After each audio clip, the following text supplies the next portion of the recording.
This is a brand new Kirblog about a horror movie that I just watched and it messed me up. And I don't mean messed up, I mean something far harsher than that, but apparently now we have to wait at least 60 seconds before I say the harsher word than that. Hi, everybody. Um, that song has nothing to do really with anything that this movie is about. I couldn't think of anything else. I had about 5 seconds, whatever. Anyway, I'm joined by three lovely guests again. I'm joined once again by Toxic Soul, Michaela, Invader Scar, Courtney, and JT Beyond. Germ. Hi, guys. Hi. Welcome Hello. back. Hi. So we are taking a massive tonal shift from Dragon Ball to a horror movie. So We're getting him into the horror. yeah, I as a lot of folks who have been following these Kirbllogs for many years, I haven't done any like spooky themed one in quite a while, but I am not generally a big horror movie guy. I've seen a small handful. I took a horror movie class in my last year of college when I was at SVA. But I am a huge wimp when it comes to, gore. I can handle some psychological and thriller type stuff and some violence and things. But sometimes even that affects me a lot. So, but I did, in the last couple months or so, I watched Us. Because I loved Get Out and I wanted to see the next Jordan Peele movie. And then I can't remember exactly, like, if one of you guys might remember, like, how we got on the subject of Orphan as a possibility, but it was a movie that I was aware of for some time, and I had actually gone ahead and read the synopsis of it like years ago, probably closer to when it was actually coming out, and so I knew some of the twists and things about it already. But I still was kind of like, maybe I'll see that one someday. And then, yeah, because these guys are trying to corrupt me into the dark side, we decided to watch it a couple nights ago before this video is coming out. So I guess I don't know. I guess just to start with, real quick, if any of you guys want to start, what are kind of your general sort of experiences with horror movies overall, and then particularly with this one? Courtney, why don't you start? Okay. Um, a total wimp when it came to horror movies too. But I started with the slasher genre because when it came to those type of movies, a lot of them became like really campy, so I counted them as good gateway horror films. Mm-hmm. And The Orphan, I came across that one because I recently had watched Brightburn, which probably is my number one favorite evil kid movie. But people are telling me like, oh, you should watch The Orphan. That's like one of the top ones. And I gave it a shot, I think around last year, Mm-hmm. and it blew my mind. Now it's definitely up there on my favorites list. Like another good gateway horror film as well. Like of all time, and like all of your favorites, it's one of your top ones. Oh, absolutely! Like Okay. really great story, really great characters. Love Nice. everything about it. Nice. Jerem, Michaela, you guys want to go next? I guess I'll go. Sure. My experience is, I think the first horror movie I want to say I'd ever seen was actually The Exorcist. Oh, okay. Um, Wow. I had seen stuff like intermittently throughout my teen years and adulthood, and then I met these two, Courtney and Toxic. I never call her that. I don't know why I said that. Nikki. Call him by his real name. I just pressed the recording button, and then suddenly it's like, oh, we have to be all formal and call each other by our screen names, I guess. I've whatever. never talked to my sister in my life. They started getting me into more stuff. They started getting me into slashers. I had experience with Child's Play when I was a kid, but not much else. Mm-hmm. Yeah. Cool. And then how about this movie in particular? Did you watch this? Because you said you had seen it, but you forgot a lot of it. Was that right? Or Yeah, some reviewer that I liked way back, I don't remember who it was, had mentioned the spoiler of it. I'm like, oh, I'm probably never going to watch this. And Oh, okay. they mentioned what it was. I was like, oh, Okay. weird. It's funny on that same note because I when we were watching it, I was like, wait, because I was trying to remember, did Nostalgia Critic do a review of this? But then I realized it was a different Evil Kid movie that the name is escaping me. Yeah, I don't think he did a The review. Good Son. The Good Son. I Yes. want to say it was like just a Doug Walker thing or something that he Maybe, did. or it might have been somebody else from Back with the Glasses or Channel Awesome at the time. Obviously, way back in the day, yeah. Because I confused it for Good Son at some point because I remember also there was like a snowy kind of setting to that one and probably some similar scenes happening. I think there might have been like a playground mishap, some of that stuff. But anyway, nonetheless, Michaela, how about you? Horror history and also with this movie in general. I feel like with when I first started with horror films is when I was little, and there was like a convenience store like that had a movie corner that like it was like a mini Blockbuster basically in this convenience store that was near my house. So we'd order movies from there all the time. And I remember, I think my earliest exposure to horror movies is when I was just super tiny and my mom brought home Trick or Treat. Oh. because the mascot, the voodoo looking dude, she thought it was a kid's Halloween film. And she's like, here, watch this. And I put it in and I'm like watching it. I'm like, okay, this is cool or whatever. And like, I'm like, I got scarred for life because there was a part of the beginning of the movie where like it's the front yard and they pull off like one of the ghost like decorations and it's like a dude that's like bleeding out on this steak thing, and I was like, this isn't a kid's film.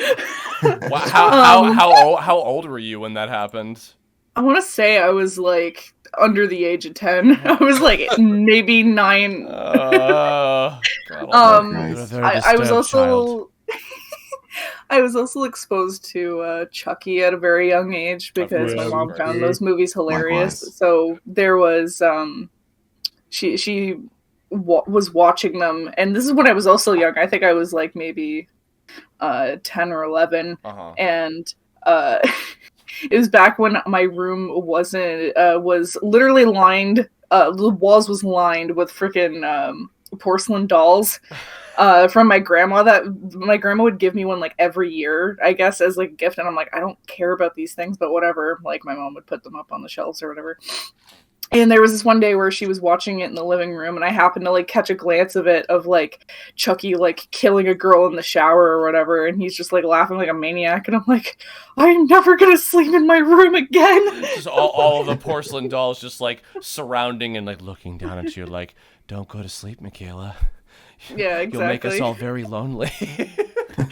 And then with so like those. Yeah, go ahead. Yeah, those were my early experiences. And then with Orphan, I did see a long time. It was the same with Germ, where I saw it a long time ago, and I Did you guys see it in theaters at the time, or no? No. Okay. I think I saw it like illegally online or something. Oh, good. We don't support piracy. I paid for a streaming service. A streaming service in 2009. You rented it anyway. Good Lord. Yeah. But yeah, it was fun experiencing that movie again because like it was kind of like watching it again for the first time. So it was fun. So I guess from here on out, to anybody who, I assume if you're already, for Christ's sake, like 8 minutes in, you know the movie already if you're watching this. So we are going to be talking heavy spoilers because whatever. Also, if it's not obvious from the preview image that I drew, and I'll talk about that a little bit later because that was something that I found really cool. So this movie fucked me up real bad, and I'm still thinking about it. Because much like with Us, I was still thinking about Us, like, days, maybe weeks after we finished watching it, which I guess is probably the sign of a good movie, horror film in particular. If it's like really and like a psychological one in particular, because like if it's just gory and you're thinking about it, it's probably just because it disturbed you. If it's a psychological horror movie and you're still thinking about it, then it's probably making you think for good reasons. Although I don't know about in this case because it's not like, wow, I'm questioning if I ever want to have children or adopt or otherwise, or I'm scared of children in general and whatever. Just I don't know. I think just because so many of the things were just so awful and made me feel so, because like as they could attest, there were so many moments where I was like, I hate this movie. I hate it. It's so good. It's so incredibly well executed and well filmed, and the acting is amazing. But I fucking hate this movie so much. It was making me feel so bad about everything. I should actually mention, too, I think that again, I can't even remember why I had any level of fascination back when the movie was new, because I do also remember, and I found it. I found an interview with Isabel. Her last name is escaping, but the little girl at the time, she's now like your guys' age, which is insane to me.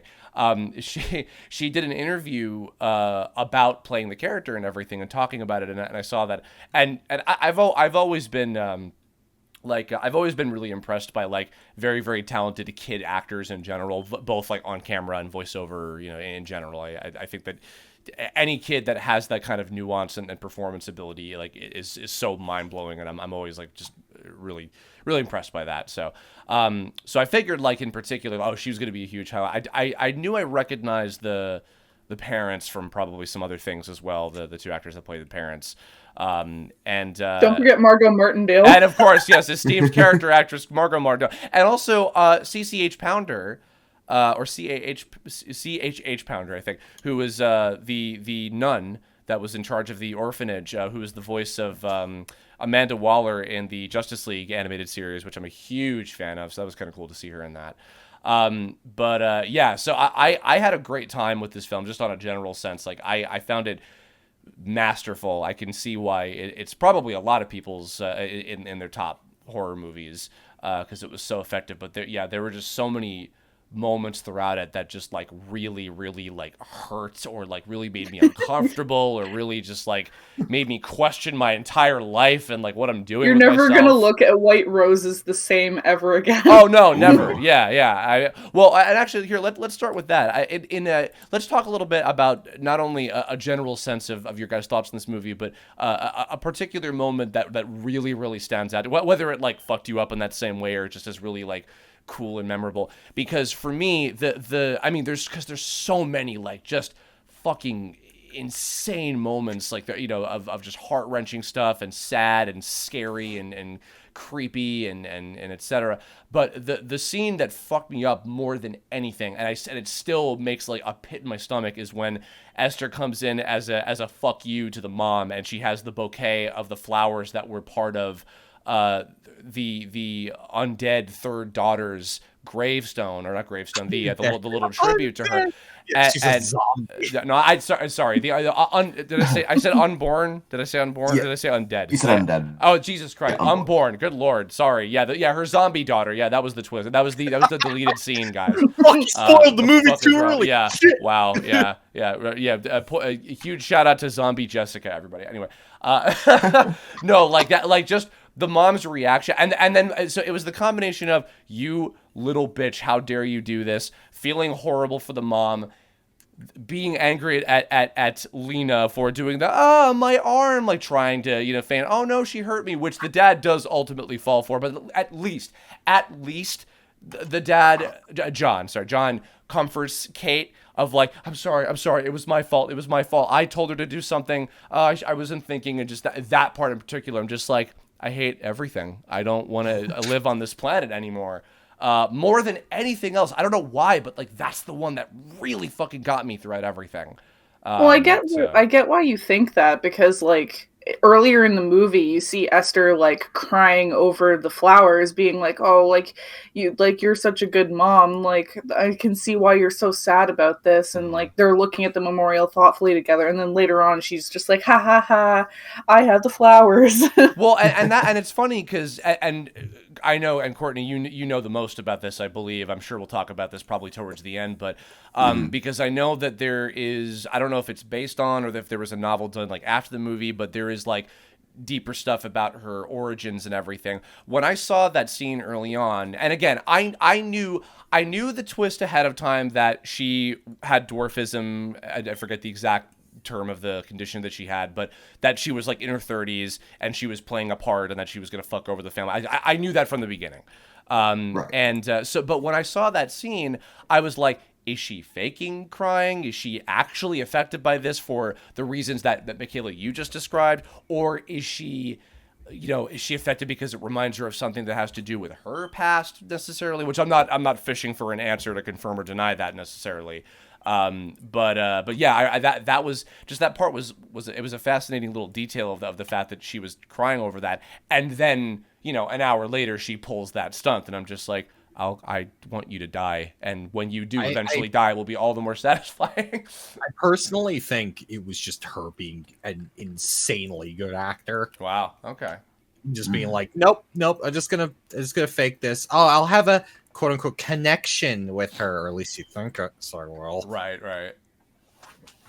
I think the biggest like thing that I absolutely like hated / loved, like one of those things where it's like, oh fuck this movie, but also I love this movie, is the mom kind of getting over her addiction, because she was a recovered alcoholic, and there's like a scene where she's like, everything is crumbling around her, like her husband doesn't believe her, like her kids aren't telling her anything, and she knows that like Esther is like this not the sweet little girl they adopted, and she goes to like get alcohol, she goes to drink, but then she like dumps it down the sink, and I'm like, yeah, that's right, freaking overpower that shit. And then like literally a scene later, Esther is like, haha, I have the other wine bottle, and I'm just gonna turn your husband on you again. And I'm like, I hate you.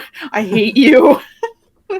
Yeah, that reminds me. I think like the worst character in this movie was the therapist, and that happens a lot in these horror movies because I think horror movie writers realize like a therapist would completely derail this movie because a therapist would understand immediately what's going on. I've got to make them dumb, and they did. For God's sake, Esther has a breakdown in the bathroom, and she literally calls her a moron because she couldn't figure it out, and she starts like flailing. Yeah, God damn it.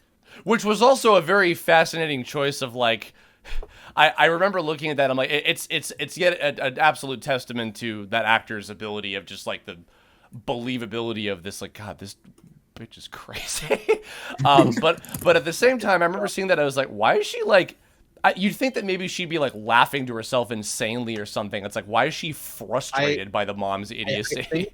I think that's a more like realistic reaction than laughing insanely. I guess so. Maybe that's like the animation guy in me thinking like that's what I expect, but that's not necessarily real. Yeah, it's like a loss. It's like a loss of control of like your own emotions, where like even if you're succeeding in what you're doing or whatever, it's just like there's too many emotions going on at once, so you just kind of find yourself freaking out and breaking down. Yeah, I guess it's like also a sign that like and like just not to get into like too much with Esther's backstory that they confirmed that she really does need help, so it kind of makes her a little sympathetic. But yeah, take that as you will. Like, I mean, I'm not rude. Sure. Well, I was mentioning before, I was rewatching that interview that I think it was the one that I saw, all those years ago with her actor, where she's like, well, when you're playing that character, it's like you have to, and I can attest to this too from having, I've played villains before. You have to play them as if like they firmly believe in what they're doing, and that like they're not evil from their own perspective. And her kind of whole thing with that was like, she just wants to be loved, and from her perspective, nobody understands her. That's obviously a very diluted, like she's insane and tremendously fucked up in the head beyond comprehension. But like that is the source of it, and I'm sure with the little things that you had mentioned about the backstory, which I guess they're going to be covering in the prequel. That I don't know if they've started working on that yet, but they'll be going into a lot of that by that point. Courtney, also while we're still on you, did you have a particular like standout highlight kind of moment that of any kind? There are many, but I believe the one that messed me up the most was just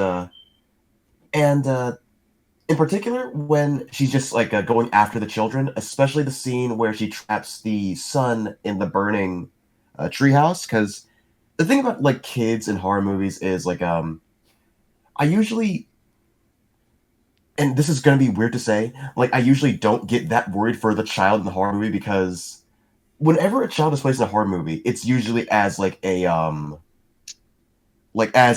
guess a cheap way to build sympathy. Like intention. Yeah, exactly. Like one of the reasons why like a Quiet Place, for example. I like A Quiet Place. Sure. But one of the things I do not agree with is the fact that like during this alien apocalypse with these monsters that are prone to sound, that anything can tip them off, the main couple decides to have a baby. Like that seems like a cheap, easy way to build tension because you're afraid that baby's gonna die.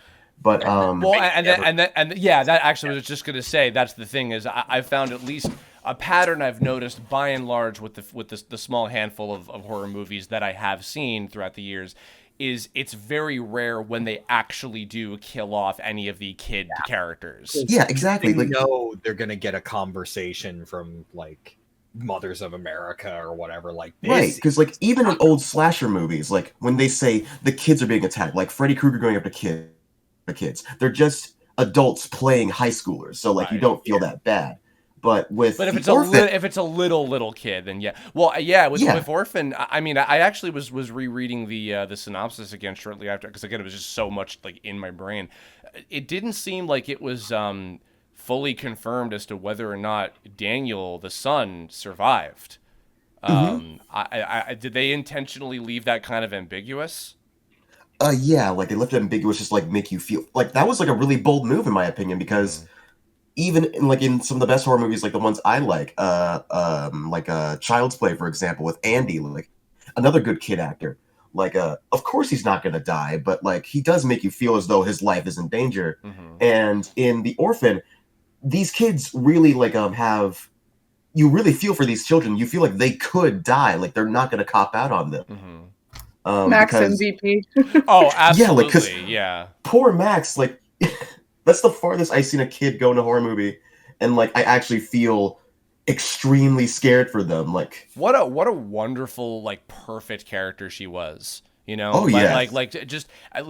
me go ahead and say because immediately, I mean, of course, because she's so cute and like the sign language, the fact that she was born deaf, immediate sympathy. But I feel is the positive version of the point you made, where it's like, yeah, it's kind of a cheap shot in terms of garnering sympathy. But I think that with Max, it was well constructed with her. I'm sure you'd agree with that.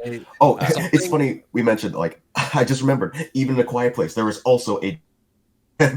Yeah, another cheap way to build sympathy, but something that I think helped it a lot was that, like, throughout the movie, the part of why I think it's believable that these kids could die is they're the accomplices throughout the whole movie. Yeah. The fact that they're fallible. Yeah, like because Daniel hurts the pigeon, which is fucked up in his own way, but he shows remorse, and then the duality of that with Esther being like, put it out of its misery, don't be a coward, and then Max, because she wants an older sister, she doesn't have that kind of relationship with Daniel because he's the age gap is there, and he's middle school. Everybody's a dick in middle school as always.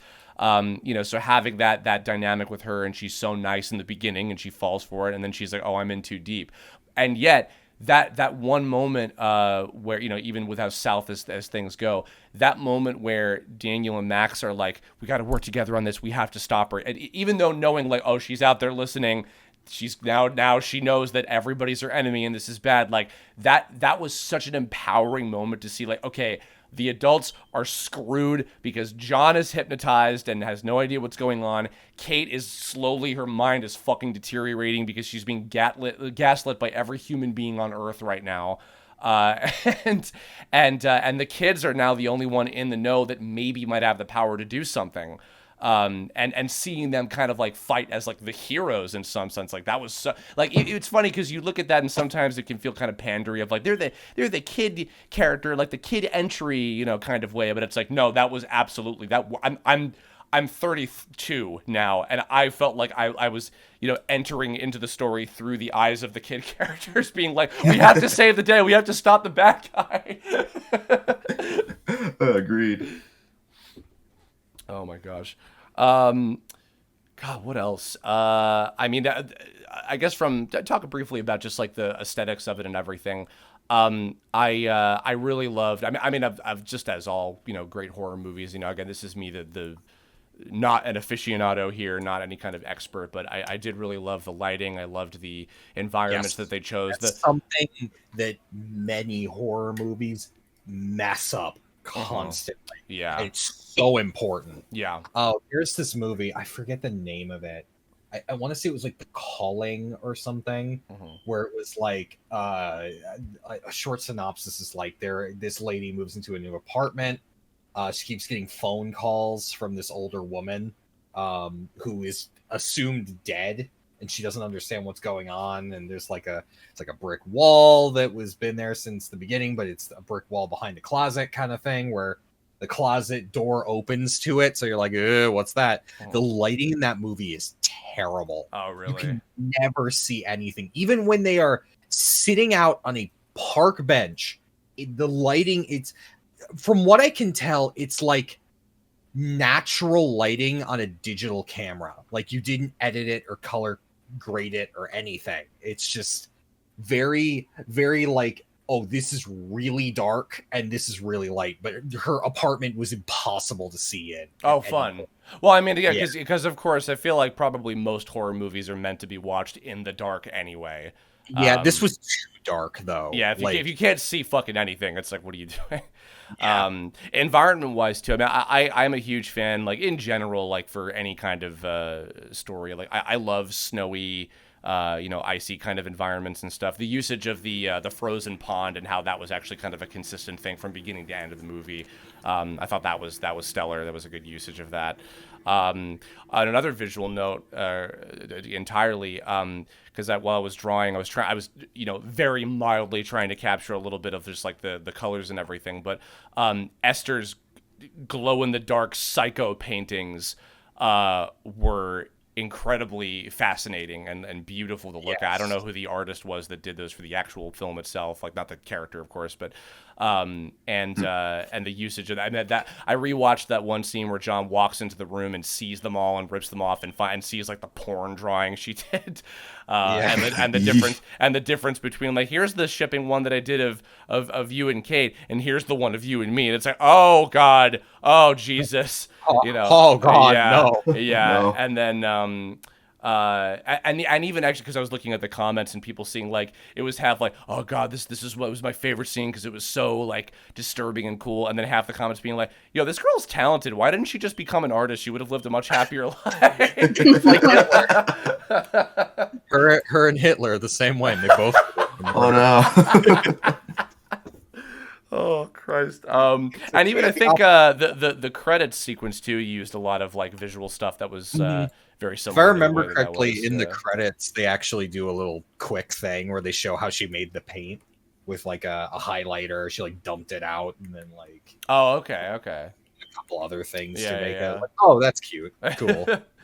I guess any other little like quirky things or like things about certain I talked about that. I mean, Max is my favorite character. I took to her the most of anybody. I was rooting for her the most. Any other kind of like particular like things or aspects or characters or anything that you guys that really stick out to you as well? The dad was a moron. I hated the dad so much. A lot of horror movies do that where it's just like, well, we need that one character who just throws logic out the window constantly. Well, see, I kind of disagree because this is the thing. Yes, John was incredibly fucking frustrating. He was very manipulated, and there are parts like there's a part earlier in the movie where we get a little backstory on their marriage, and it's like she sort of starts sowing the seeds of doubt in his mind, where they have a fight about he cheated on her like years ago when she was like an alcoholic, and the give and take of that. They're like, okay, they've been through the ringer, but they are still, as it seemed, very happily married despite those things. The orphan herself was like, oh, I'm going to make them remember that and talk about that because she read they even reveal this later. She read the mom's diary. There's a really good moment there where she's just sitting in the chair of Max's room and Max isn't there. And she's like, what did you do with her? Or no, I think she was there. She's just sleeping. It's like, what did you do? And she took her like hearing aids. So Max has no idea they're in the room. And she just starts going through every little insecurity and trauma that the mom has gone through. It's like, you did this. You nearly had Max nearly drowned because of your drunken stupors when you were younger. And it's like, it would have been better this. And your terrible mom just degrades her mind even more. Really just going off Lecter mode, just like, these are the list of all of your mistakes and how I'm going to exploit them. I was going to say, to your earlier point, talking about the dad and everything, I think there were two things that I would argue against. Yes, John was incredibly frustrating. I also feel that, definitely, I think they went a little much with the, like, he's just so hypnotized and so idiotically not believing, and I felt so bad for Kate with just how much she was getting, like, just gaslit left and right. There were so many moments when he just acted like she was a moron. But at the same time, I do feel like just about every single one of those moments did have a logical reasoning behind, even if it wasn't necessarily justified from his perspective as a person, it was still logical as to why he was making those choices. And the fact that actually what kind of justified it for me too was, and I guess we kind of might as well talk about the elephant in the room scene that I was like, well, okay, here it is. I knew that this scene was coming where she tries to, and it was interesting because before getting to that too, I actually forgot that Kate was the one who was a recovering alcoholic. So when he's the one that takes out the wine and stuff, I was like, oh, that's right. I thought that he was the one who was getting over alcoholism. And then of course, then when she comes out and everything, God, that whole entire sequence, I was like, oh, this is so disturbing. So I don't want to look at this. But that moment where he's breaking down and like, I'm trying to do the right thing. I'm trying like so hard to like be good to my kids and to her. And I love her so much, because even after everything, and then, she was sedated, which was not okay, by the way, in the hospital. The fact that he leaves her there in the bed and he still said, that was another frustrating but he still said, I love you as he left. He wasn't like, yeah, don't worry about Esther. I'm taking he wasn't like a dick about it. He still cared about her. I'll give him this. Towards the end of the movie, he really does like wise up and doesn't go too stupid. To the point where I actually did feel really bad that he got killed off. I was kind of bummed about that, to be honest. Because it sucks, because he just started understanding and he started finally siding with his family, which he should have been doing from the start.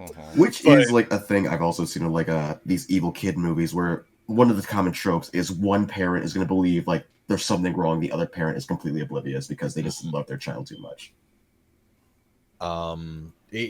Speaking of, there is this one other frustrating moment in that movie that did not make sense, and I'm pretty sure is illegal in most states in America, at least. The sedating in the hospital, yes. Of course. So there's this moment where Esther goes into the room in the hospital of the young son, and tries to smother Daniel to keep him quiet. Horrible, and gets his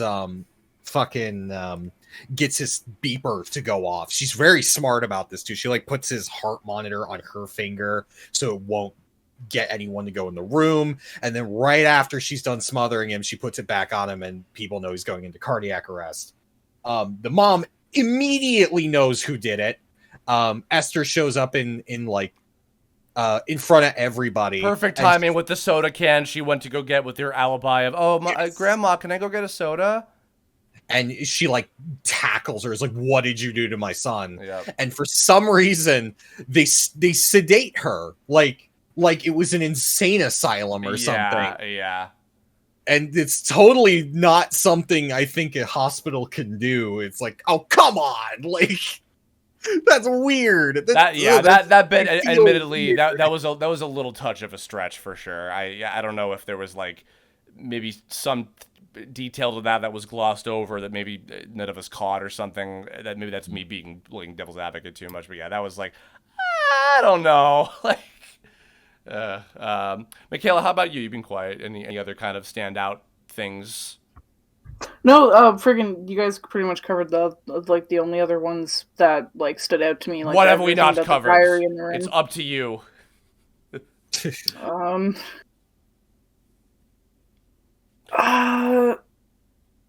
Oh man, I don't. Yeah, because like literally all the ones that I was going to make have already been said. You stole all of your thunder. I'm so sorry. There's a question. I guess in terms of, because an evil kid is not often a like horror movie monster that a trope that I think of terribly often. Of course, there's plenty of ever since like Children of the Corn or whatever, that's been a thing for many, many years. But do you feel that Esther as a character like kind of stands the test of time in terms of like being really like memorable? And we were joking before we were recording about like, could she make a like, this is a silly thing to maybe kind of judge this by, but could Esther make a reasonable killer character in like Dead by Daylight or something? Like for real, I mean that legitimately. I think she probably could. Admittedly, when they usually do like Dead by Daylight killers, they try to go for something like original, and really all she's got is a knife and a gun. Which might not be the most interesting killer, but I don't know. Maybe you could do something with their paintings. They'd have to get creative. It could also be interesting if the characters you can play as like the survivors, like one of them is like Max or something, and you can't hear like the heartbeat because she's deaf. Oh, okay. Well, not only that, just like when they go for killers in Dead by Daylight, they pick like the big supernatural characters, like slashers. They don't really pick like, this is more of a psycho. Oh, she is kind of a slasher, but I mean, the whole like slasher thing is like all in semantics, because like what technically like doesn't count. No, usually in Dead by Daylight they go for like someone like Freddy who has powers, or like they just announced Nemesis who has like, the power to turn you into like a I'd argue that it could still work though, because you have things like the Huntress, where literally all she does is throw hatchets. Well, like that's true, but like at least like she's a big, intimidating woman. Even like Michael Myers, who has literally no powers whatsoever, like they managed to like give him something unique. But Esther, she's just a 30-year-old who looks like a child with a knife, and I guess you can just paint blacklight on the walls. I don't know. Well, I guess actually on that note, that kind of reminds me, this is something actually we didn't talk about yet. And I remembered, of course, because this is the reason why I chose to draw the preview image this way. The coolest part of the entire movie to me was, and as I'm sure probably is the case for a lot of people with horror movies, is the final showdown sequence. Yes. I found last boss Lena, we'll say, like that kind of design, when she's like, okay, well, I couldn't fuck the dad. I'm done. I'm getting rid of all the props and everything, and now I'm just going to finish the job and kill these motherfuckers, and then I'll move on to the next family. Had she survived, had they gone with that. I watched that alternate ending, and I'm just like, no. It's terrible. No. Conceptually terrible. I do completely get why they filmed it, just in case they're like, well, does this work better? Is this more satisfying or interesting or whatever? So I don't blame them for doing it. They made the better decision for the film in the end.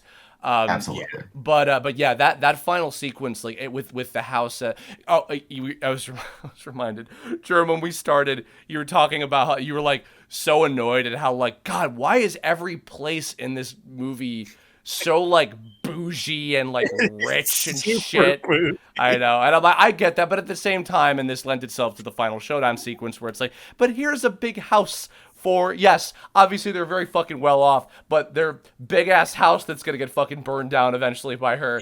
It makes for a really good, especially, and then with the surrounding with the lake and everything, which again, great through line to have that at the end. The only real like in the movie, the only time I could really argue that they like utilize the fact that it's a big like fuck off house is when the mom has a garden.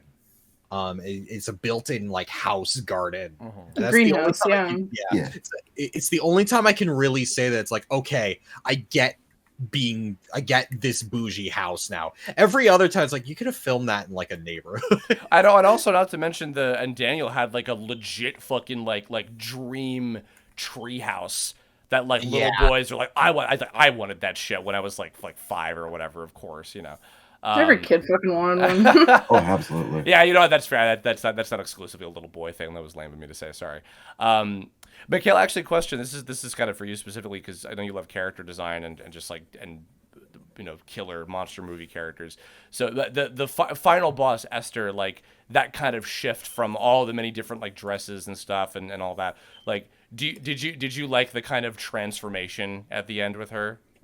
Yeah, because it kind of showed a good reflection of like when she's wearing all of these kind of like antique, like almost doll-like dresses where she looked like a little girl. Like it reflected that, oh, she is a child and she is like tiny and innocent and all this other stuff. And then like the contrast of when she's wearing like the more mature clothing where like she was wearing like a turtleneck or something, right? No, Or not just even. something. It was actually like it had like a Shirt. yeah, just like a shirt. It showed off like a lot of her neck. Actually, it was like very little. It was just this very basic kind Yeah, of yeah. white shirt. So yeah, she just basically wore a lot more like mature, like grown up clothing, and like despite her still having the same childlike appearance, it gave a good reflection of like her actual age despite her appearance. A big thing with this movie was they kept needing to get her to the dentist because that's like a part of that the orphanage talks about this. They need like a medical report on the child to keep tabs to make sure that the child's okay and they're healthy. She needed to go to the dentist, and the whole movie she's like, "No, I don't want to go to the dentist. I really don't." And like the husband falls for it, the dad falls for it for most of it, and then finally at the transformation sequence she pulls out these fake teeth to show these really gross like ugly teeth, but they're also adult teeth, which is something I didn't think about for the whole movie. I'm like, oh yeah, they're too long for her age. Yeah. Well, and I was gonna say on that note too, the interesting duality of like Lena's disguise as Esther is what the real actress looks like.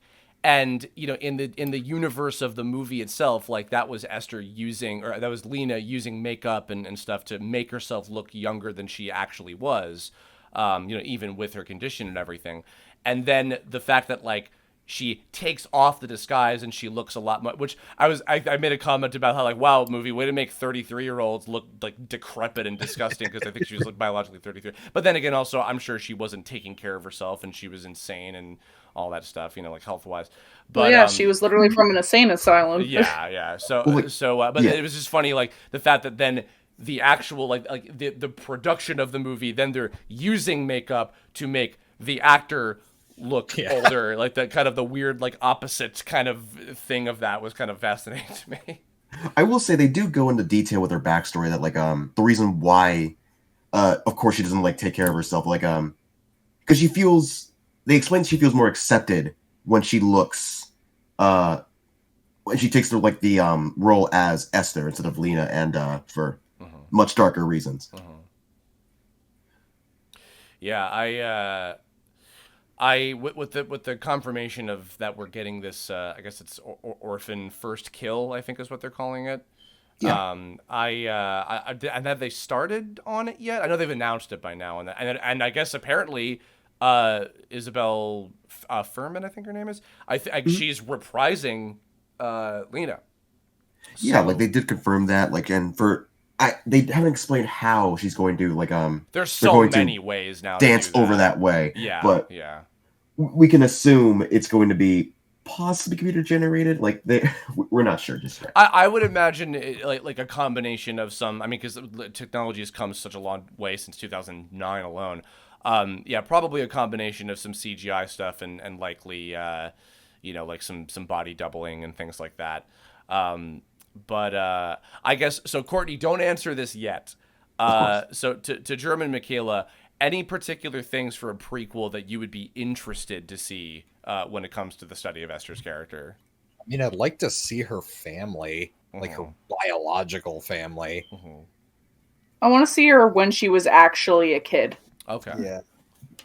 Like, and how like it contrasted to like when her growth was kind of like stunted, where it's like, oh, okay, I'm not getting any older than this. Yeah. I'm curious personally to see. This is kind of maybe a weird detail to mention, but because I don't know if it was clear how long of a time span the movie that we watched takes place over, like just with her with the Kate and John's family. So I'm kind of curious. It looked like there were at least, I think, 4 other families that she did something very similar to before this one. and I'm curious to see, like, if she is like throughout maybe her late 20s or however old she is, like throughout the course of that whole entire point of events where she's doing that to others. Because my assumption is that the prequel will go, at least maybe somewhat through some of the other ones, or at least one of the other families that she manipulates in the same way as the one in America. So with that, Courtney, how wrong or correct are we? Do you know? From what I've read, you're all correct. We're going to be seeing all those things. We're going to be seeing like her family life, her as an actual child and what she went through, and how she became so fucked up, we'll say. It's heavy subject matter that I am hoping they don't make. Well, I hope they just massively explicit. Yes, exactly. Yeah. So how that turns out, we'll see. But as far as I know, like all those things. I'm hoping it won't be like rated X, for Christ's sake. Oh Christ, yeah. Like even the worst horror movies, like thankfully have the decency to not actually show those things. Yeah. Good Lord. Well, she's got some weird relationship with her dad. That's for sure. Yeah. Oh, you have no idea. Oh no, I'm sure we have plenty of an idea. Daddy issues to the extreme. I argue that you really don't. Oh my God. No, even honestly, even as like faux innocently when she'd say "Daddy" in the movie, I'm just like, I don't even like hearing you say that. It just makes me feel. Yeah, I'm just like, throw myself out the window. Please, God, oh my no. God. On that note, I think we can start to wrap up here a little bit. I don't know when we'll be getting to this. I think we might have this be like a 2-day in a row sort of double feature, but I know we're going to be doing the newer It episode 1 and 2 movies that I wanted to see when they were in theaters, and I just kind of ended up missing out on them. But I know that they're fucking fantastic. I have only seen little bits and pieces of the original one, but I know that a lot of people have said that those remakes are even better. So I'm very excited about that next. I'm trying to grow more accustomed to horror movies because I know they're incredible pieces of cinema. They will taint you, and they're gonna taint me and bring me to the dark side, and it's gonna be awful and etc. I'm specifically picking gateway stuff. I've certainly put forward my all right, these are my limits. These are what I can handle and what I probably can't. Please be gentle. Good God. But no mercy. No, I'm gonna die. So. Wiener Exploder 7 was such a good one. What? What is it called? This is not a real thing. Oh, you meant what did you call it? Knee Exploder 7? No, Wiener Exploder 7. Oh, don't ask viewers, but that's like the third time today I've heard the word wiener, and I'm like, all right, that's enough. That's enough for me. In a single span of 24 hours. Good fucking God. Anyway, I think that's we can call this a Kirblog. Thank you guys as always. Real quick, in no particular order, plug your Twitters. No one's pick up at once. Well, you spoke first. Go. All right, fair enough. You can find me at Invader Scar. Well, that's INVDR Scar on Twitter, and you can I'm gonna go ahead and plug this. My Patreon, where I do concept art, animations, and a bunch of other stuff for my future projects and stuff. Yes, indeed. You can find me at JTBeyond on Twitter, J_T_Beyond, where I don't do much except like and retweet other cool people's stuff. One day I'll upload. No, that's a pretty enjoyable limited Twitter experience, I would say. So that's temper yourself. Mikaela. Yes, on Twitter I'm ToxicSoul77, just all one word. And yeah, you can find me there. You can find that, you can type that in. You can pretty much find all of my social media, whether it's Instagram, YouTube, Patreon, all that shit. And look forward to her super awesome animated student film. that I am mentioning here to pour pressure on her to release it because she's been delaying it because she's an idiot. I'm sorry. I was rusting. I've been dying ever since. I was too busy drawing pictures of Reagan. Oh wow, we're just gonna out it right there. Okay. What are you gonna call me out? No. Well, by the time that this comes out, you'll have posted that already, I imagine. So there's no sacred. It's fine. It's fine. Now I can't post it. I have to curse you. Wow, you're gonna spite me like that? Wow. Yeah. Okay, I see how it is. Whatever. Yeah. And I'm at Kerbifer as always. If you have future Kerblog topics or suggestions, please put them forward. I've been struggling as much as possible to do them. I'm trying to do some game streams more. I just did one last week with One Step from Eden because I was fortunate enough to get Kadget, my roommate's Elgato, so now I can do some console gaming streaming. We need to play Uno at some point again with a couple of our other friends because that shit was intense and I was sweating bullets playing fucking Uno with you guys. What was like the game player for that? What do you need to play it again? It's not the Epic Game Store. What is it? Oh, you play. Yeah. The Ubisoft play. Yeah. I like got that just to play fucking Uno with you guys. And I hadn't played Uno not even like the real physical card game in years. Okay, then we'll play Uno when we're done this or something. Okay, God. fine, good. And I'll record it, and you could show me actually be like, oh shit, oh fuck, reverse, oh my god, just like freaking out for some reason over fucking Uno. I don't know why. There's also a new game mode, I think, that was released too. Where you can it allows you to play Pot of Greed, where you can draw 2 extra cards. Yeah, where you can draw 2 cards. Yeah, of course, that's good. All right, I'm cutting us off. Goodbye, everybody. Thank you all very much. I'll see you all in the next one. Bye. Bye. Sugar.